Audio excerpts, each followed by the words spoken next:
तर प्रज्योतच्या ओरडण्यावरून आणि टायटलवरून कळालंच असेल आज काय होणार आहे. आणि त्याच्यासोबतच अजून एक एक्साइटमेंट गोष्ट आहे संगमेशसाठी, क्रिकेट मॅच जे खूप वेळ चालतंय, त्याच्या मागे बसून चालत नाही.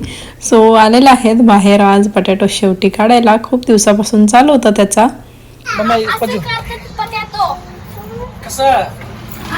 ओ माय गॉड, देवाचं नाव घ्या, देवाचं नाव घ्या. ए प्रतू जरा केडमा.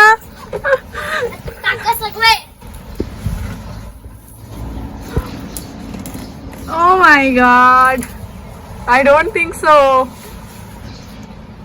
एक बटाटा गेला त्याच्यात. वरच लागलेत ना.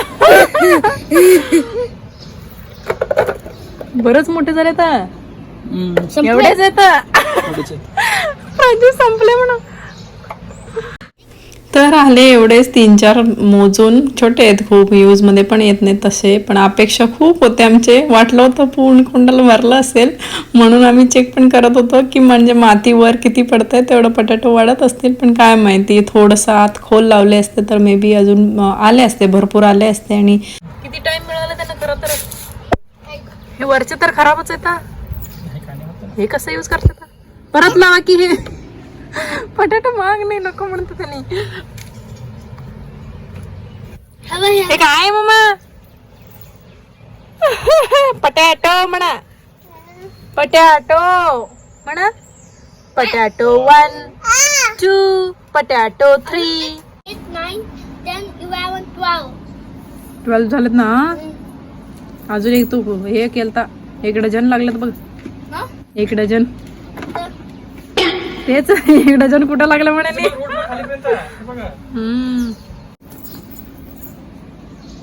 पण काही झालं तर माफ करून घेता स्वतःला ते झाडाला. वाव, पहिल्यांदा मस्त वाटला. त्याचं मस्त वास येतं ते झाडाचं, टोमॅटोचं झाडाचं वास येतं ना. हे फ्लावर झालेत आता, यायला तर पाहिजे. तर हे टोमॅटोच्या झाडला माती कमी पडत आहे म्हणून चेंज करत तर आहे. तेच विचार करत आहे की मोठं झालंय, छोटं असेल तर कसं तरी लागला असता. बघूया काय होतंय. प्लीज, तुझं दात बघ, दात तुटून पडलंय, दात तुटून पडले पत्तूच्या. भाऊ खाल्ले, भाऊ खाल्ले ना.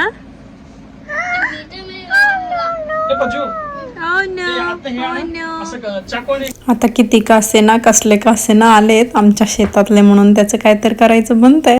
तर पावभाजी झाला असता मे बी, म्हणजे एका वेळेसाठी. पण प्रज्योतला फ्रेंच फ्राईज खायचे होते, सो ते 2 आणि बाकीचे छोटे छोटे होते आणि ग्रीन ग्रीन होते, सो ते काही घेतले नाही आणि बाकीचे घरातले घालून फ्रेंच फ्राईज बनवायला स्टार्ट केलो.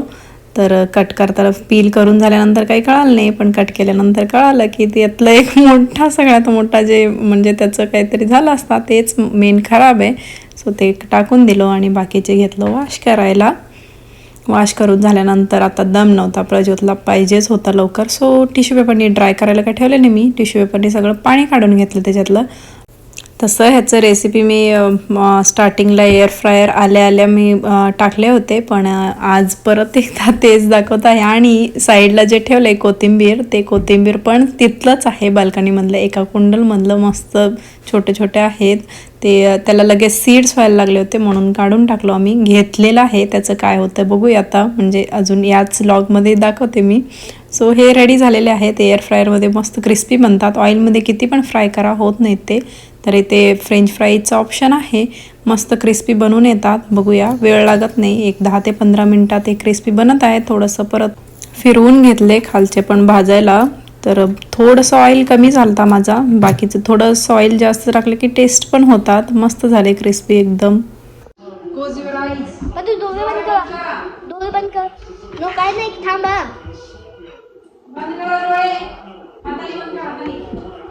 हात बंद कर, डोळे.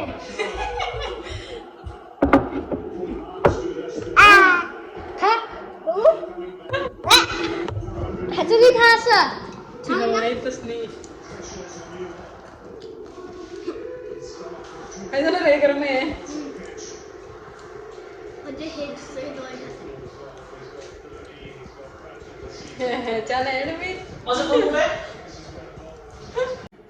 कलर एकदम ब्राऊन आणि क्रिस्पी मस्त झालेले होते.